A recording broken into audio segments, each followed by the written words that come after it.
Hey everyone, Wayne Fox. You know, when I bought my new M4 Max MacBook Pro and upgraded to Thunderbolt 5, I decided I would be able to get an external SSD that would probably be really close to the internal speed. And in fact, I have this one from Acasis. I did a video on it. Awesome. Getting about almost 6,000 megabytes a second read and write both. But it's kind of expensive compared to the Thunderbolt 4 USB 4 devices that are available. You know, since USB 4 became a lot more commonplace in Windows machines, there's been a lot of these devices show up. And I was going to build one using these devices to get me by till this one showed up. And I was working on a video about the ones I chose. When this one showed up, I kind of decided not to do it. Then I realized, you know, there's a lot of people going to be using Thunderbolt 4 and USB 4 for a while, and there's no real reason to buy a Thunderbolt 5 USB 5 device, which is twice as much money. We're talking $240 versus around $1 to $120, when 3400, 2800, those kind of speeds are all you need. So I thought I'll go ahead and do the video. So we're going to compare the three that I picked, why I picked them, kind of their features, kind of their negative parts, and actually some real speed comparisons using two different SSDs, one of which I don't think you want to use in these devices. You might, works great in the Thunderbolt 5 devices. So if that interests you, stick around. I'll have lots of timestamps so you can just go to parts based on the device you're interested in, if you're only interested in one of them. And let's just see what I found out.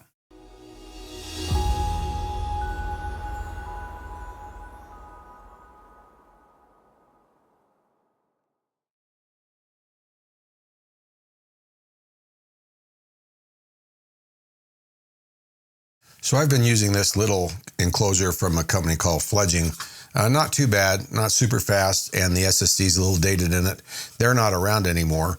And I've also been using this Envoy Express from OWC, and it's nice and small, but it's also well under 2,000 megabytes a second most of the time.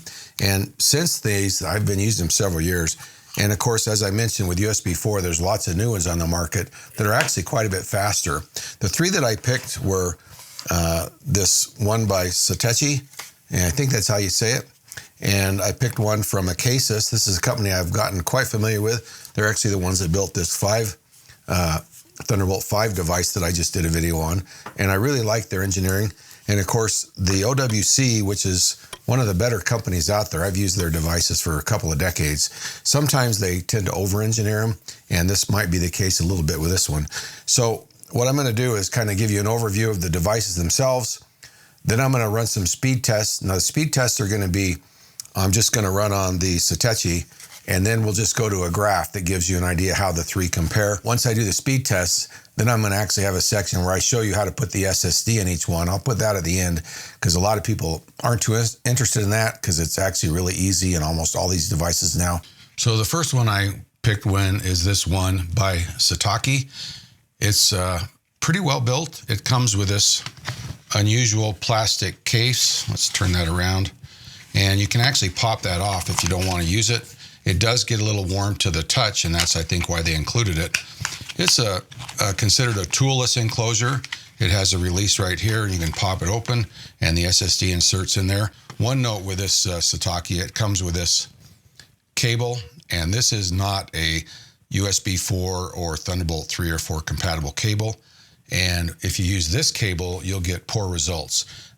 Less than half of the speed you get if you use a cable. So one of the downsides of this, the device is about $120, but you'll probably have to use a different cable. If you don't have one, you'll have to buy one, at least a USB 4 cable, and preferably a Thunderbolt 3 or 4 cable. So the next one I decided to try was this Acasis. Now I've actually used a couple of Acasis devices before. They seem to be pretty well. It's fairly solidly built. This also is a toolless enclosure, and you can just see right here, you just pop it right off. One advantage of the Acasis is it does have an internal cooling and a fan, some vents on the side and on the bottom, and so it will keep the SSD a little cooler. It does have a switch to turn the fan off and on, which is quite helpful. You don't need it to run except when you're doing pretty heavy file transfers. So this one does come with a Thunderbolt 4 cable. One thing I do need to mention is I do have an affiliate sponsorship with Acasis. They offered me that. They do not send me devices to test. I guess I'm not that big of a channel, but they offered the affiliate link, and if you buy one directly from them, I get a little bit better commission than I do if you buy it from Amazon. Downside is it's got to probably ship direct from China. It'll take you a while, but I just want to make sure that I don't have a bias toward them. I am currently using a couple of these devices because I really do like them, but I think all three of these are really good devices, and I'm not going to bias my opinion based on the fact that I might make a little money if you buy one. Let's be honest, this YouTube channel is a hobby. I enjoy making the videos, gives me something to do being a retired person. And it's certainly a lost cause. I don't make nearly enough off of my affiliate links to offset the cost of all the gizmos I buy. I would be buying the gizmos and playing with them anyway. So just wanted to kind of make that clear, that the Acasis link you see at the bottom, yeah, I'm going to do it if they offer it to me, but I'm not going to bias what I say based on it. As far as the third one, I chose this one from OWC. They're a brand that I've used for a long, long time, even before Thunderbolt came out. They've been making external storage cabinets and devices for a long time, and I just feel that they're a really conscientious and really great company to deal with. I've bought dozens of devices from them over the years. This one here you can see is pretty solidly built. One solid block of aluminum, some pretty serious heat fins to disperse that heat. The only thing I'll mention about this one is if you change the SSD, the way that you get the back off is having to slide it. That thermal tape is stuck to that SSD, and I think in the sliding process, I actually broke or ruined one of my SSDs because it put tension. There is a way to do that by you can open it a little bit. They don't talk about this. You might want to watch my installation video at the end if you're going to change out that, because you really don't want to just slide it off like they tell you to within the installation instructions. Now this one comes with a USB 4 cable. It's a 40 gigabit per second cable rather than a Thunderbolt cable. As far as which SSD, I decided to try the Western Digital Black. This is the SN850X, not the less expensive, I think, N770. And to me, it seemed like the most consistent with all the reviewers I saw as far as speed. It's sold as a gaming SSD, and I'm not sure what that actually implies. But this one seemed like everybody was getting the most consistent results from, so I decided to go with that. I also decided to try this new one from Samsung, the 990 EVO Plus. Now these are both 4 terabyte versions. This is not the 990 EVO or the 990 EVO Pro. This is a new one. It's touted as a hybrid SSD, and if you look at their website, it talks about 3 major advancements. One is it runs cooler than others, and in my test, it definitely runs much cooler. Don't know if that's really a big deal. It runs, they claim, faster, although both of these are rated at up to 7,000 megabytes a second, so they're both rated pretty fast. The other thing this has is some advanced caching technology, and one thing when you test these SSDs, the caching can deceive you in your speeds, so in most of my tests, we're going to run the speeds tests a little differently to try to avoid that. So I'm just going to go through these tests on the Satechi, and then when I get done with that, I'll just show you the results rather than have you walk through all 3. No reason to drag it out. And then one thing I will mention is I'm using a very expensive, very high quality Apple Thunderbolt 4 cable. I think they're around $70. Maybe the best Thunderbolt 4 cable money can buy. So I want to make sure that my cable isn't a factor. Now, I will mention that other than the Satechi cable, the other 2 cables perform identically as well, but I just wanted to kind of make sure it was an even playground. Now, if you do use the Satechi, you will have to use a different cable. If you don't have one, then you'll have to buy one, as I mentioned before. Okay, let's get on with the tests. So we're going to start with a Satechi drive with the Samsung in it. And as you can see, we're getting a really disappointing performance. 1500 versus 1500 read and write speed. And I think it even slows down a little bit. Really surprised me, and this is something that I wasn't expecting. So now we have the Western Digital Black and the Satechi, the same cabinet, and you can see here we're getting pretty amazing speed. I didn't think we could get to this kind of speed. I've never seen an external SSD go over about 3,000. I let this run for just a few minutes. This is after a couple of minutes, and you can see I'm still getting the same speed. So this doesn't seem to slow down, even if it's running for a while, which really surprised me as well. Let's try a little tougher test. I have a 400 gigabyte disk image file full of 380 gigabytes of data, and we're actually going to do a finder copy from the internal SSD to this and see what kind of results we get. Now let's just drop our 400 gigabyte disk image into the Satechi with the EVO Plus drive, and we're going to skip ahead a minute or so. So you can see in the activity monitor graph that we're getting about 2 gigabytes per second, maybe a little more average. And it started out really good and then it seemed to slow down. This SSD is not hot. I checked the temperature and it runs pretty cool. Let's just skip to the end now. So the graph is a little deceiving because it dynamically resizes based on the maximum. You can see that it's averaging 2 gigabytes per second, and that's pretty well consistent. This took about 3 minutes and 1 second, which is about 2100 megabytes per second speed. So how does the Western Digital handle the 400 gigabyte file copy? Let's take a look at that. Okay, let's drop the file onto the Western Digital Black, which is in the Satechi cabinet right now, or the Satechi enclosure. And let's take a look how we're getting, and this is activity monitor. I just sped this up so we can see kind of the whole transfer really quick. And you'll notice that the activity monitor stays very consistent at 3.64 gigabytes. It doesn't really speed up or slow down. Pretty amazing. So that only took 1 minute and 51 seconds, which is 3,600 megabytes per second transfer speed. About 50% faster. I mean, we went from 3 minutes and 15 all the way down to less than 2 minutes. So the Western Digital is definitely performing far better in this cabinet, and as we'll see in the rest of the cabinets. So now that you see how I actually did the test, I did the same thing with all of them. But let's just look at some charts and give you an idea of how each of these performed in each of the 3 enclosures. So here's the results of the test. You'll see that the Western Digital was superior in all 3 of the enclosures. You'll notice that the Acasis only achieved a 2800 megabytes per second write speed. It definitely is slower. So here's the result of the 400 gigabyte file transfer. The Satechi and the OWC performed identical. It took exactly the same amount of time, 1 minute and 51 seconds. The Acasis took a little longer and of course a little slower. The Samsung performed very similar in all 3 devices as well on a file transfer. But as you can see, the Western Digital beat it by about 50% in all of the cases. Okay, winner is the OWC and the Satechi. I think that's because they're USB 4 devices, and USB 4 can milk a little more speed out of the Thunderbolt 3 connection that it's based on. The Acasis is actually reporting as a Thunderbolt 3 device, and so its bandwidth is throttled just a little bit. Now, one thing I'll mention, if you use these in a dock, you won't get that speed. That'll be limited to about 2800 megabytes a second, and all 3 devices will perform very similarly if they're connected through a dock.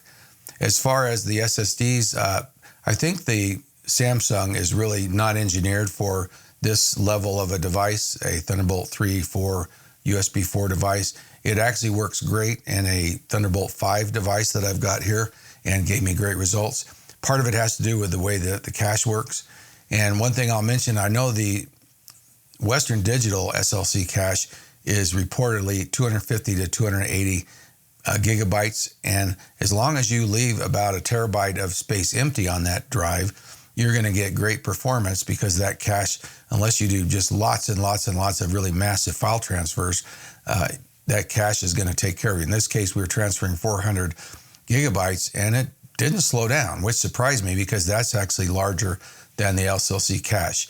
In fact, in this device, it does slow down because it's moving the data much faster, and I actually do hit that limit, and it takes longer to transfer that 400 gigabyte file in the Acasis Thunderbolt 5 just because the initial speed is slow. Now, this probably won't apply to most people except maybe in the initial transfer when you're setting the device up, and you're going to get slowed down because once that SLC cache is full, then you're going to be limited to the native speed of whatever those cells are, whether it be TLC or QLC, and those are both much, much slower than SLC. I don't want to get into that in too much detail. Interesting stuff. I might make a video about it someday. As far as temperature, I did monitor the temperature with iStat menus, and lately I've actually used a different one called TG Pro, which lets me put a window on the screen. I don't like to use iStat menus because once I pop it down and that menu's open, I'm afraid it's hurting some of the speed that computers have is available. But as far as the Western Digital, it does run much hotter. I think the most I saw out of the Samsung was about 125 degrees running in the Satechi, which doesn't really have as good a cooling. And then the Western Digital ran about 160 degrees. Now, I will say that even at 160 degrees, the 400 gigabyte file didn't slow down. With the OWC, that maxed out at around 135 degrees, and with the Acasis, it maxed out at about 150 30 degrees if I remember right. Now understand, this is at the end of a 400 gigabyte file transfer. Most of the time, the temperatures were far less than that. I don't think I saw the Western Digital get over 130 very often. And to be honest, I think its operating range is up to 60 degrees centigrade, which is I think around 140 degrees. So it operates well within tolerance. A little iffy in the Satechi. It just doesn't cool things as well. And that might be the only reason I really wouldn't recommend it if you're going to pair it with the Western Digital SN850, especially if you use it for heavy duty file transfers like videos and things like that. So the last thing I'll mention just has to do with the size. And if you're using this as a portable device, you might find the OWC is a little big. It's bigger than the other two. Not a lot, but if you're trying to carry it in a backpack, it has something to do with it. The Acasis by far is the most compact. And I sort of think the cooling system in the Acasis might be a better solution than the heavy-duty fins for the OWC. If you're using this at a desk, I think the OWC would be actually a really good choice because I think it is engineered really well. Very solid controller system, and the heatsink is obviously very robust. For the road, the cooling of the Acasis is probably a little nicer because it's more compact, and it's not going to get as heavy of use. And of course, the Satechi, you just have the Satechi, sorry, I think that's how you say it. You just have the problem of overly hot SSD might not be a very good choice. For example, the 990 EVO Pro, that probably is not good. Maybe none of these, it gets really hot. I think it'd be okay with the Western Digital because even though it peaked out at that 160, I don't think you're going to ever see those temperatures. And the devices will thermal throttle if you push it too far. So there's not really a lot of risk of burning it up. Well, that about does it. I like all three devices. There are several others on Amazon that are probably really good. There's several channels that actually buy every one they can and test every one. The bottom line is you're going to get either one of these two speeds from any good device. And I think that right now, I'm pretty happy with my choices. The Western Digital, especially for the money, is a pretty good device. It's quite a bit cheaper than, for example, the 8 terabyte when I just ordered is $670. And I think the only real competitor to that is probably around $1,000. So I think they're a good value. Now, following this, I have included a section on installing the SSD in each one. Here's a timestamp on where to go to see a particular one if you want. I do recommend you watch the one on the OWC if you buy it, because the one thing you want to be careful of is if you take the cover off, once you've installed that SSD, you can damage it. I actually damaged one because you can't just slide it, and even though that's what they tell you to do, you've got to carefully pull it away just a little bit and then slide it. Well, if you have any questions, comments, I always like to read those below.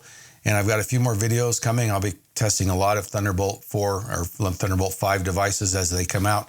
I might have to do a video on everything I'm going to have available for sale because I actually buy all these devices. Nobody sends them to me. I hope you enjoy the installation part if you want to watch it. But until next time, see ya.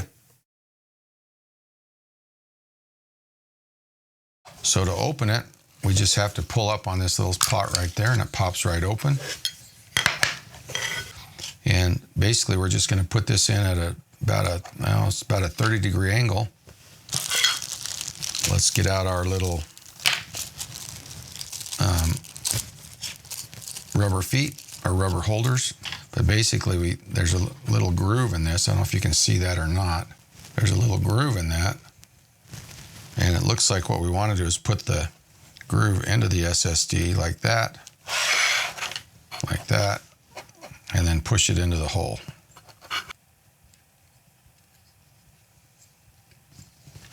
There we go. Now next we take the thermal tape, and I don't know how you tell which one you need. I think what you might want to do is lay it on, close the cabinet, shake it around, and as you can see, it stayed pretty loose. Let's put this one on.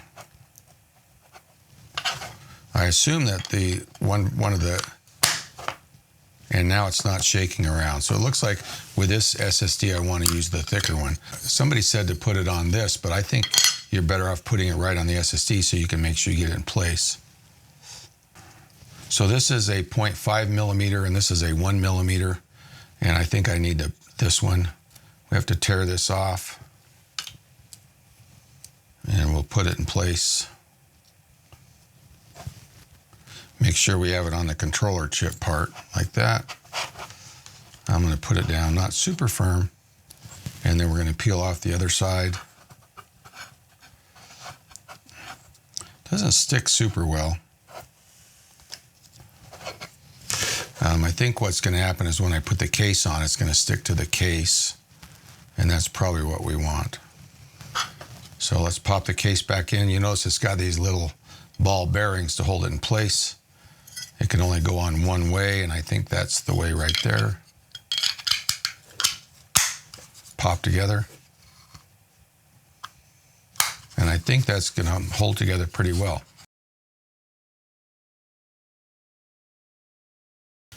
Okay, to install the SSD in the OWC, I'm going to use a little better screwdriver than the one that they provided. We're going to remove these two screws right here. These are very small screws. Make sure you use a work area where if they fall on the floor, they could end up anywhere. Been there, done that. To open the case, it's going to slide this way, like that. I found that once the SSD's in there, I've used this a little bit, the thermal tape will stick to it and it's hard to slide that way. So you might want to pull this part away just a little bit. You can't pull it very far, as you can tell. If you pull it too far, you can't pull it off, but pull it away a little bit so you can kind of loosen the thermal tape from the SSD, and then you can kind of slide it that way. As you can tell, I've already been using this, and when I've removed it a couple times, you can see where my thermal tape has been kind of torn away or whatever. There's a screw here that holds the SSD in. Again, OWC will tell you this is a feature. I'm not 100% sold on that. The others seem to be quite secure. Note that the three screws, this screw is different than the other two. Again, we're going to take the SSD, we're going to put it at about a 30-degree angle, just so it slides in easily. It shouldn't be hard to push in. Once we do, we're going to push it down, and the groove will fit in the little screw. Now, it's a little tricky to get this screw back in, and I found over the years, the easiest way is to go ahead and balance your screw on your screwdriver, pick up the unit and press it into place, and then hold it kind of upside down so the screw doesn't fall off. And then you can put it in. If you try to put it in like this, you're trying to hold that screw, and if you just pick it up so the screw is actually sitting on top of the screwdriver, it works a little better. When it's new, there's a piece of plastic you'll peel off of the strip here. To put it in place, again, what I would recommend is you put it in at a slight angle. Okay, whoops, make sure you get the right end. So we're going to put it in at a slight angle at the bottom, and then as we push it that way, and then we'll drop it into place. And this part here should be very smooth once you do it. Now we put the two screws back in, and we're good to go.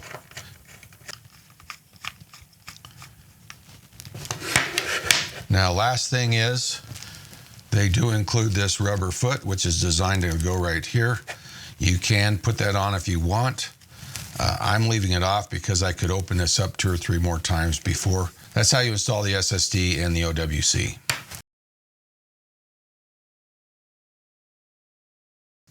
Okay, the Satechi is also very easy to install. There's a little latch right here. Pop that open, you can see. I've already put the thermal tape on, and I'll talk about that in just a second. There is one little trick to that, but it's pretty straightforward. The little trick to the Satechi, and I don't know if you can see this or not, but this little silicone grommet that holds it has kind of an unusual shape. Let's see if we can focus it. You notice it's kind of flat on the back and rounded. So we turn the rounded part facing the connector to the SSD. Again, we're going to place the SSD in at about a 30 to 40 degree angle. And if you've placed that little grommet right, it should just kind of drop down in it. And now what we're going to do, and I'm going to try to show this, is you're just going to rotate that grommet 180 degrees. It's a little bit difficult, but that just holds it in place.